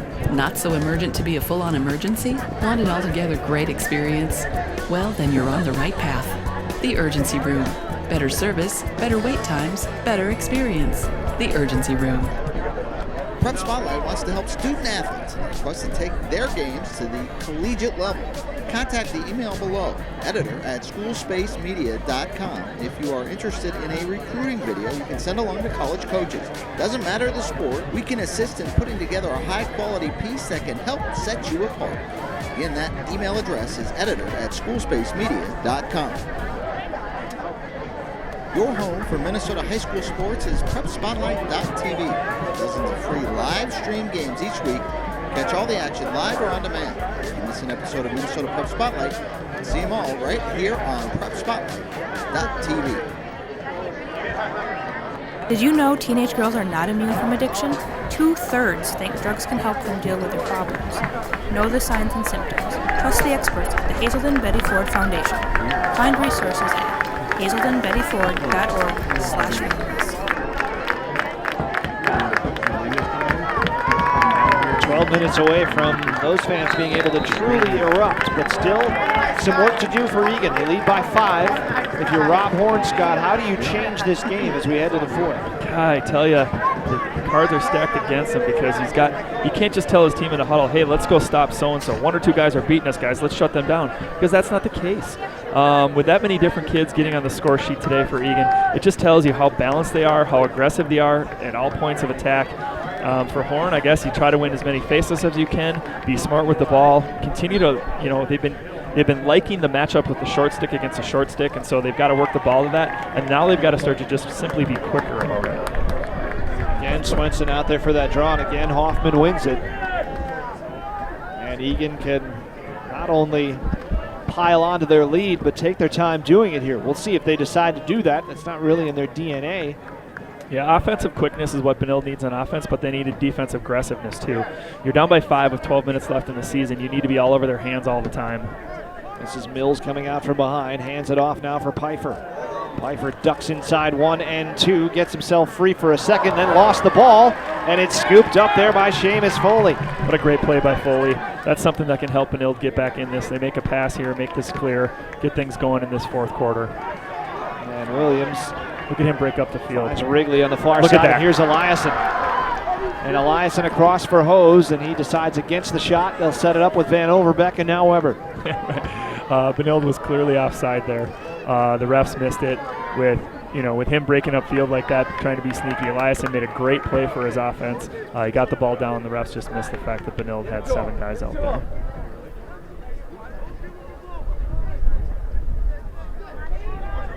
Weber coming out from behind, and he finds the angle. So we need people to step up, and Eric Weber with 2 goals here in the second half. Yeah, that's another one that Kearns is kind of upset about him. You're as a goalie, you think you can make every possible save. You can't, but you get frustrated when there's ones that you think that you're ready for, and he was ready for that shot. It just went right between his legs. He gave up a few goals like that in the semifinal game too, where it just went between his legs. So he's a little bit frustrated, but you know what? That gives credit to the Benilde offense going, hey, we're down. We were down by 5. Now we're down by 4. We need to take our chances and go to the net.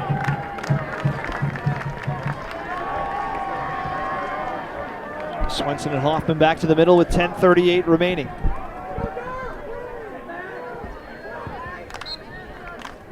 Both coaches just prowling the sidelines right now, looking for every angle. Both of these guys are pretty invested in this sport. As Egan comes right back in and gets another one.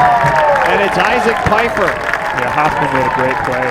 So Hoffman wins the faceoff, comes down, gets an alley, goes around and finds his buddy. And Pfeiffer's just quick. Pfeiffer takes that 2 steps to the inside, is able to put it in the back of the net. I mean, how many seconds apart was that? Sorry? How many seconds apart was that? That was like I believe it was about 19. Okay. So that was a really good play. Clearly Pfeiffer's a kid who is not afraid to take a hit. I mean, he got drilled after he scored that, but he's looking at the ball going in the back of the net, and he's willing to take a little bit of pain there to make it count for his team. That's how noisy the crowd is. I couldn't hear you when you asked me that question, but they have been into it here from minute 1. Right now the Benilde fans are looking for a way to get back in it.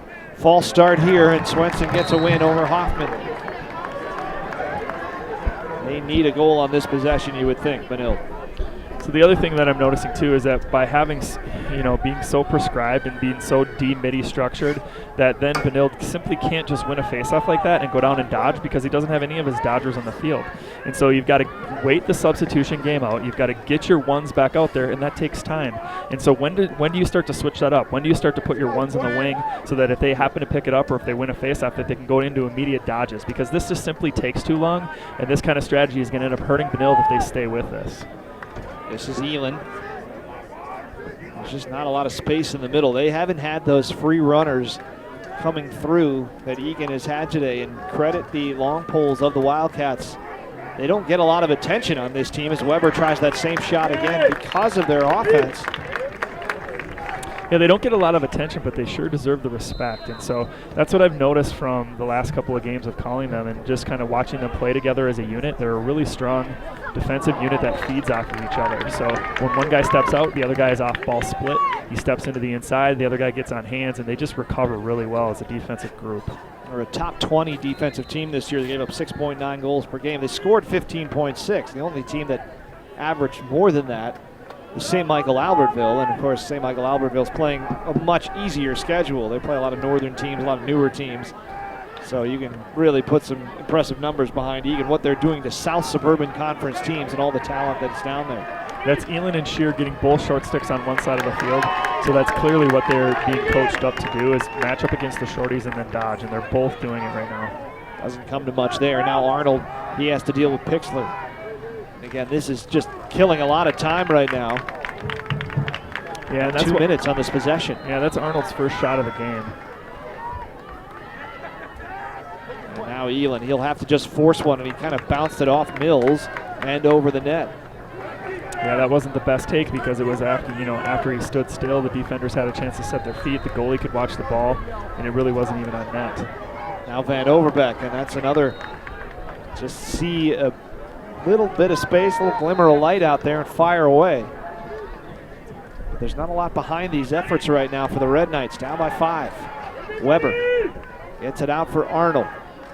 Trying to get a move on Pixler and fights his way through 2 defenders, and this time Egan's the closest. Wow. I really actually did like that dodge by Arnold because what he did is he went twice. He went once to take the check, and then the second forward motion to get inside the defense of the long pole, and so then he's closer to his body. He can release that shot. Too bad he just didn't have someone backing it up for him.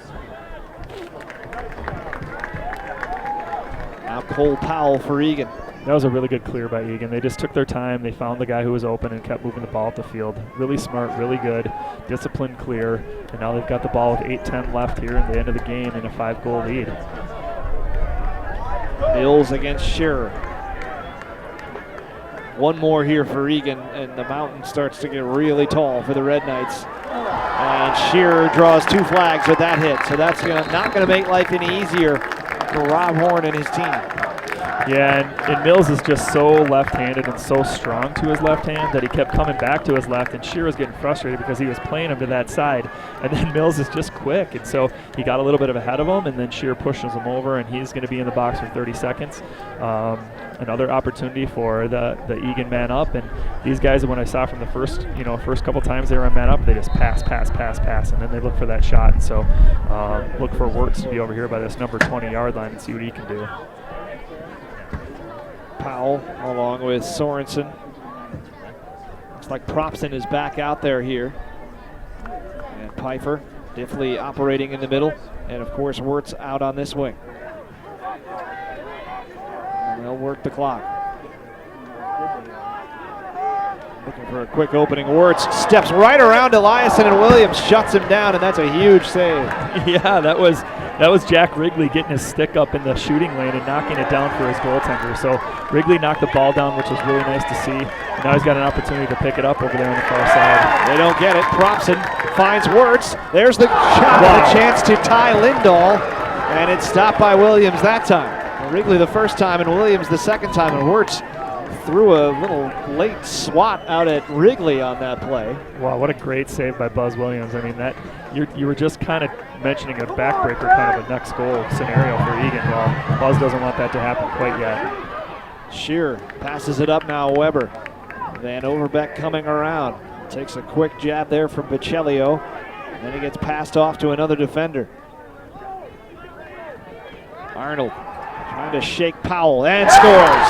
Okay, now that's what I'm talking about. That's the first time that he's been matched up against a short stick today.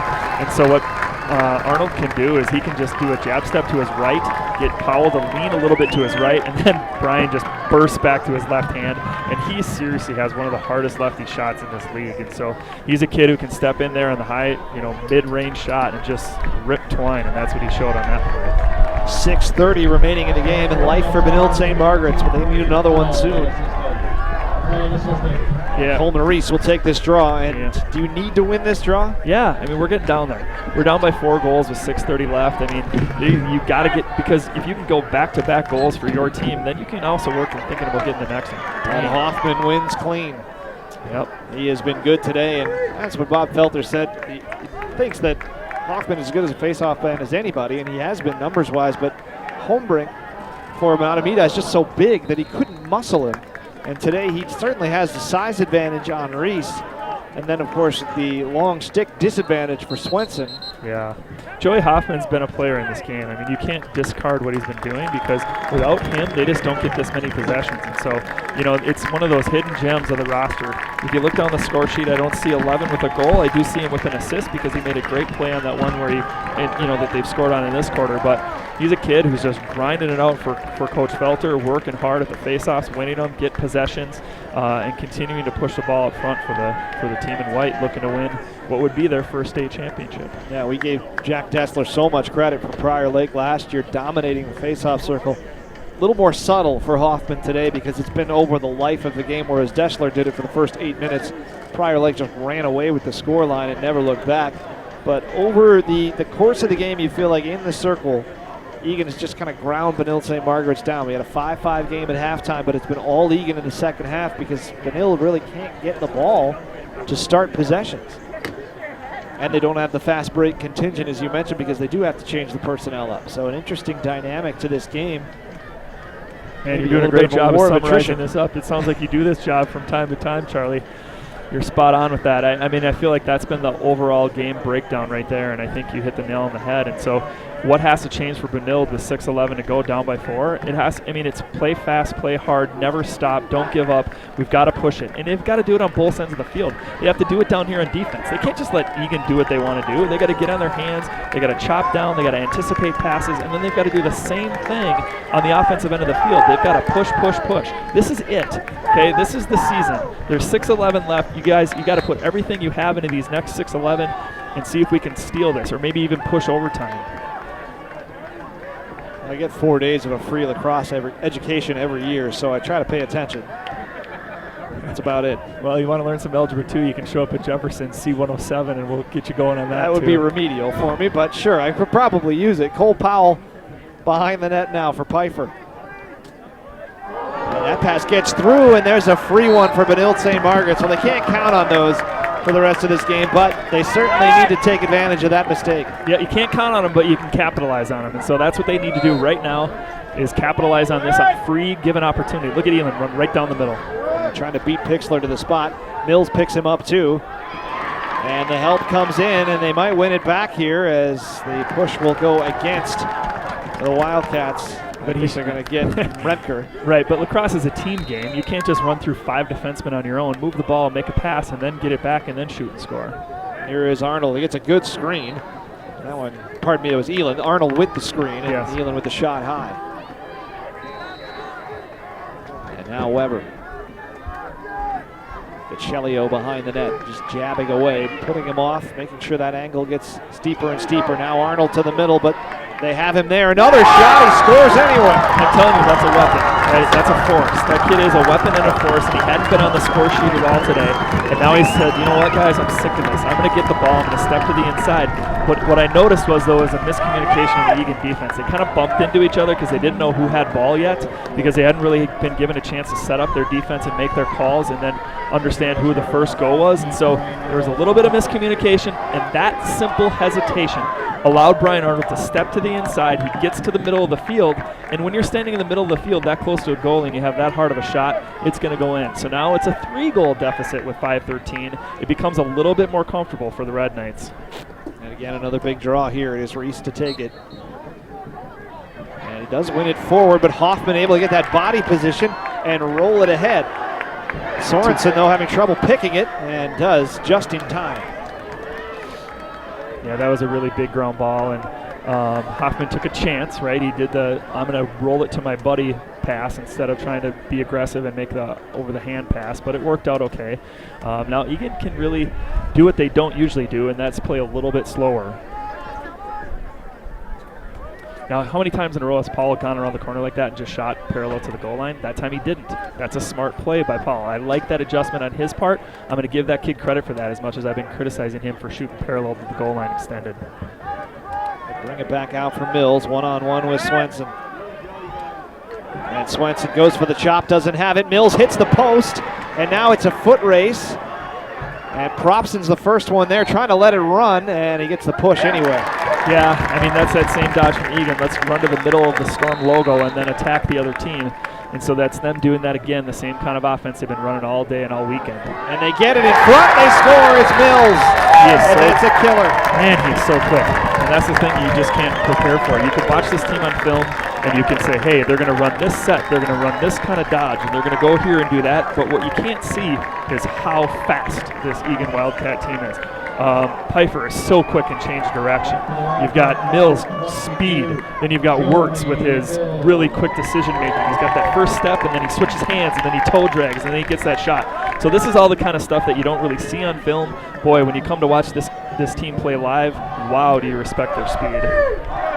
Right, both of these teams are right at their season averages for scoring. The only issue is they've given up the opposing team's season average, and Hoffman wins up another one. Elin came in with a late swat but couldn't get it away. He hands it off for Sorensen. Hoffman's done his job and leaves. Yep, we're now at the 4-minute mark, just under 4 minutes with 4-goal lead. You got to be feeling darn good if you're the Egan. And Powell finds his man, and what a save by Williams on Pfeiffer, who then gets planted by Wrigley. Wow, I'm surprised the ref didn't call that. And Felter stepped on the field with his arms raised going, hey guys, what are you doing? You can't just let the other team make cheap shots here at the end of the game. You've got to flag that to slow the emotions down a little bit on the opponent. Now Mills able to get away from Wiebert, gets it to the middle. That shot by Powell is blocked as Wrigley makes a very nice play there. Now who's going to come away with this loose ball? Still kicking around, and it's Wirtz. Scoops it across. They score. It's Propson. And he had to be patient. And then he had to be patient with his final chance there, Aaron Propson, but he joins the party. It's 16-11, and he may have just lit the candles. I tell you what, that's a pretty special goal because it was effort-based, and Danil just focused on checking. They were trying to drive the hands away from the ball, and Egan was focused on picking it up. And so that was the difference in that play. Egan focused on picking it up. They pick it up, pass, and then a quick fake by Propson. He buries the back of the net, and I feel like it's now tipping to Egan. You don't want to crown anyone too early because anything can happen when you start winning faceoffs. But I tell you what, everyone has their head up, smiling faces over here with the blue helmets on, and the red helmets are tipping down towards the grass a little bit. They're all kind of looking down. 3:22 left. And if you were wondering if Brandon Wirtz cared more about a state title or a scoring title, you just got your answer. He could have shot that himself. It would have been goal number 72 if he scores. But he made the right play, and Propson finished it. Yeah, the only people that keep track of that stuff is you and I. Those guys are focused on winning this title. They don't care about how many goals they get or whatever. Those upper echelon players are all about doing the best they can for their team. And Egan wins it again as this time Pixler steps up to make the play. Lobs it long, and here goes Remker. And wisely, instead of trying to make a spectacular play, gets it up to Powell, but the pass left a little to be desired. Now here's Wirtz. And I think a timeout called by Bob Felter. So we will have one last timeout. We'll step aside. 2:59 remaining. 16-11. Egan on the cusp of a championship here on PrepSpotlight.tv. Studies show that the younger a person starts using drugs and alcohol, the more likely they'll become addicted. Know the signs and symptoms. Find the resources families need at hazeldenbettyford.org/families. Got a problem more urgent than urgent care? Not so emergent to be a full-on emergency? Want an altogether great experience? Well, then you're on the right path. The Urgency Room. Better service, better wait times, better experience. The Urgency Room. Your home for Minnesota high school sports is PrepSpotlight.tv. Dozens of free live stream games each week. Catch all the action live or on demand. If you miss an episode of Minnesota Prep Spotlight, see them all right here on PrepSpotlight.tv.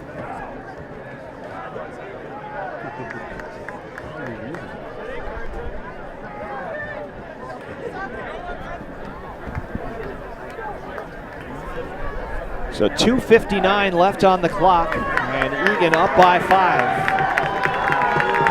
And saluted by their fans as they come out from this timeout. Bob Felter calling that to calm people down, calling that to save possession, a little bit of both. And it's also the new rule this year. So they're up by 5. And so if you're up by 5 goals or more, you don't have to keep it in the box, which allows you to stall the ball anywhere on the field. You'll notice the net is empty. Benilde doesn't have their goalie in because they know that Egan's going to look to try to stall or run as much time off the clock as they can.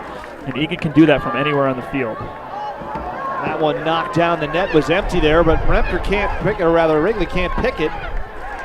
And Sorensen finally does. Excellent play by Foley, and he's going to start a break here for Benilde St. Margaret's. And diving back to make the play is Mills. What effort on both sides here. And Hose picks it up, but that prevented a fast break goal from an unlikely source. Seamus Foley, only 1 goal all year. Great play, hustle play by Mills to get back to stop that. Hose, they need some shots soon, and Hose will take one. Big stop, it bounces back through the legs of Shearer, and it rolls back to Corrington as bodies fly, and he hammers it through the middle, and Remker comes up again. What a great save by Corrington. He's stepping to the ball well still this late in the game, and it just hits him in the foot. And Powell, upper corner, and they're finishing this one off Egan style. You left me speechless after that one because that's exactly what just took place. There is no stop, there's no pause button, there's no rewind, there's no nothing. It's full throttle, go forward, unleash all engines, here we go. Now Egan out there to prove that style can have substance to it too, and we've seen it today. 17 goals on the board. Some teams would pull that one back out, but I don't think these guys know how. No, they sure don't. Why would you? When you've scored this many goals in every game you've played this year, you might as well continue to do that in the state championship game. Have a little fun on the sidelines. Now it becomes a little bit different, right? You've worked hard all season. You've got 2 minutes left, 2:03 left in the game. You've got a 6-goal lead, and now you can start to have a little fun with it because it's countless hours. It's countless hours by parents, players, booster clubs, off-season, preseason, postseason. And think about these kids started playing together as youth. So it's the youth league time, it's the wall ball time, it's everything you can think of that you do to put this final production on the field.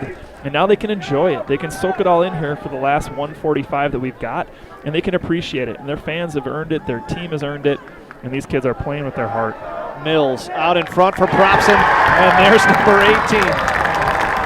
And Propson, who had to wait a long time to get on the board in this game, now 2 in the 4th quarter. And Egan, every goal they score adds to a team record. And that is number 298 in a 19-game season for this team. Absolutely unbelievable. And you look at their last 6 games, the playoff games, here are their goal totals. 20, 19, 19, 19, and 12, and now 18.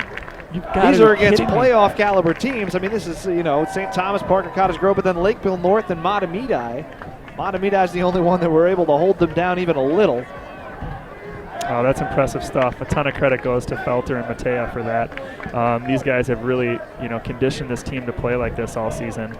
And if there is no stop button, there's no breaks. And so you have to be in shape and you have to be ready to make the next big decision, and these kids are. They want more, and Pfeiffer scores as flags fly. It's a hat trick for Isaac Pfeiffer, and it's 19 on the board for Egan. And basketball on grass is just dunking them home right now.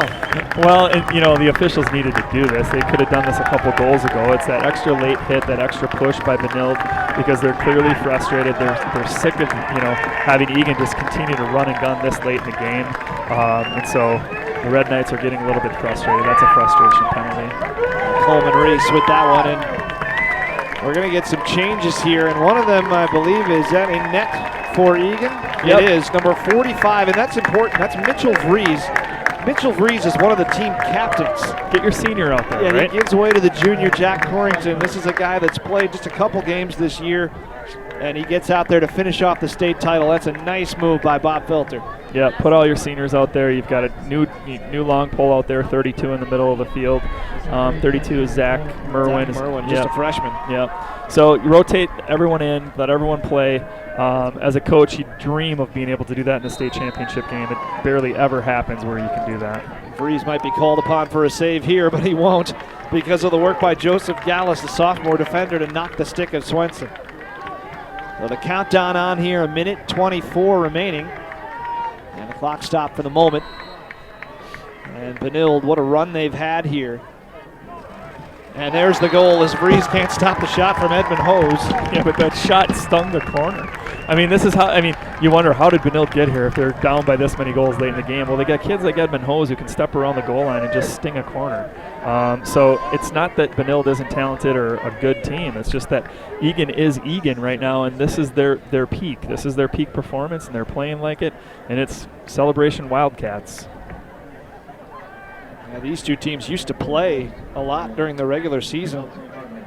They played up until 2015, had 4 years in a row. Egan won every game, 10-9 in 2012, 11-9 in 2013, 15-14 in 2014, 14-7 in 2015. And the rivalry kind of stopped there, and now they're 5 straight over Benilde St. Margaret's, one of the great teams in Minnesota lacrosse. But Egan is putting themselves on the map here. Last year they came to the state tournament. They were roughed up in the opening round. They ended up finishing 5th. Bob Felter said that was invaluable experience for all of these guys, and you're seeing it play out here at Chanhassen with a minute to go in the final. And they've got 19 goals on the board, which is by far a new record in a state title game. The old record's 16 by Blake. This is, of course, all in the MSHSL era. That was back in 2008. 12 goals for Benilde. That would have been enough to win most title games. Absolutely, and now we're going to go with Eden Prairie in 2014, and then White Bear Lake, and then Prior Lake, and now Egan. So you've got 4 different schools winning state championships in 4 different years, and that's just really where the spread of talent across the state has been just incredible, and these kids are all playing at a high level. And I just love the fact on the boys' side that we keep getting new champions every year. 15 seconds remaining. Diffley plays it out. Out there now, Jacob Dansby, another senior for Egan. 10 seconds remaining. Let's let the Egan fans count it down.